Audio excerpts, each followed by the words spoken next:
Time बू अली सीना के ज़माने में एक रईस की बेटी घोड़ा सवारी के दौरान घोड़े से नीचे गिर गई, जिसकी वजह से इस लड़की की कूल्हे की हड्डी अपने बन से जुदा हो गई। लिहाजा लड़की के बाप ने बहुत से हकीमों से इलाज करवाने की कोशिश की ताकि इस हड्डी को वापस अपनी जगह पर बिठा सकें, मगर मुसीबत ये थी कि लड़की किसी हकीम को अपना जिस्म छूने की इजाज़त नहीं देती थी।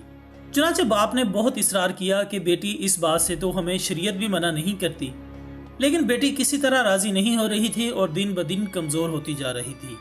आखिर लोगों ने मशवरा दिया कि शहर से बाहर एक बहुत ही दाना हकीम रहते हैं, आप उनसे मशवरा कर लें।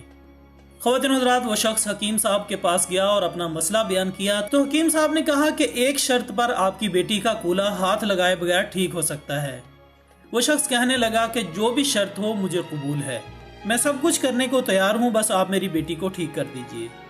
हकीम ने कहा कि शर्त यह है कि एक बहुत मोटी ताज़ी गाय मेरे लिए ले आओ तो मैं तुम्हारी बेटी का इलाज कर दूंगा। लिहाजा वो शख्स बहुत भारी कीमत पर शहर की सबसे मोटी गाय खरीद कर हकीम साहब के घर ले गया। दोस्तों, जब हकीम साहब ने गाय देखी तो उस शख्स से कहा कि आप अपनी बेटी को परसों अपने साथ ले आएं, उसी दिन अल्लाह के हुक्म से मैं इसका इलाज करूंगा। और जब वो शख्स चला गया तो हकीम साहब ने अपने शागिर्दों से कहा कि 2 दिन तक ना तो गाय को घास का एक तिनका खिलाया जाए और ना ही पानी का एक कतरा पिलाया जाए। शागिर्द हैरान हुए कि इतनी मोटी ताज़ी गाय 2 दिन में भूख प्यास से मर जाएगी, लेकिन चूंकि उस्ताद का हुक्म था इसलिए तामील के सिवा कोई और चारा न था। खैर नाजरीन, 2 दिन तक गाय भूख और प्यास की शिद्दत से बहुत कमज़ोर हो गई। दोपहर के वक्त वादे के मुताबिक वो शख्स अपनी बेटी को चारपाई पर डालकर हकीम साहब के पास ले आया। हकीम ने लड़की के वालिद से कहा कि अपनी बेटी को गाय के पेट पर बिठा दो। सब लोग बहुत हैरान हुए, लेकिन हकीम साहब की बात मानने पर सब मजबूर थे। लिहाजा लड़की को गाय की पीठ पर बिठा दिया गया। अब हकीम साहब ने अपने शागिर्दों से कहा कि लड़की के दोनों पांव गाय के पेट के गिर्द रस्सी से मजबूती से बांध दो। जब शागिर्दों ने यह काम कर लिया तो उसके बाद हकीम साहब ने कहा कि अब गाय के सामने घास और दूसरी खुराक डाल दो।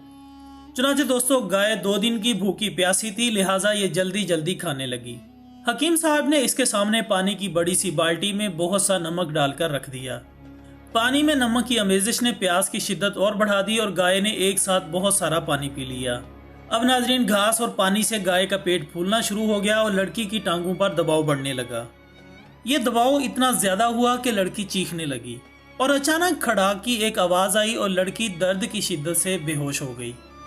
हकीम साहब ने लड़की को गाय से उतरवाकर इसके वालिद के सुपुर्द किया और कहा कि आपकी बेटी के कूल्हे की हड्डी अपनी जगह वापस आ चुकी है और ये गाय आज से मेरी है। ख़वातीन हज़रात, ये हकीम सिर्फ इंसान कोई और नहीं बल्कि बू अली सीना थे, जो सन